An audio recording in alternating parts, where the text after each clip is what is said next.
It's very very important. ఒక 2 days peeling song shoot చేస్తున్నాం. మీరు నంబరు లాస్ట్ మూమెంట్లో షూట్ చేస్తున్నాం సాంగ్. దాదాపు నైట్ 2:30కి ప్యాకప్ అయితే మార్నింగ్ మళ్ళీ 8 o'clockకి you have to be on the set. నేనైనా టైర్డ్ అయిపోయి 8:45 8:50కి వచ్చాను, కానీ అమ్మాయి 8:30కి సెట్లో నుంచి ఉంది. 2 days అలాగా కంటిన్యూస్గా షూట్ చేస్తే 3rd day చెన్నైలో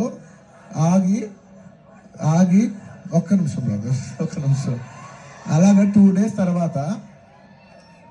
తర్వాత చెన్నై ఫంక్షన్లో తన పక్కన కూర్చున్నప్పుడు తన కళ్ళంతా రెడ్గా ఉండి 2 days నుంచి పడుకోలేదు.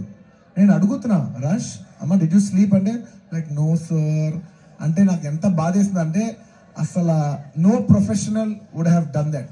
నో ప్రొఫెషనల్ వాళ్ళు ఎక్కడో పర్సనల్గా ఫీల్ అయితే తప్ప అంత డే నైట్ సార్ అంటే ప్రొఫెషనల్ చూస్తే obviously you have to give the minimum 12 hours break.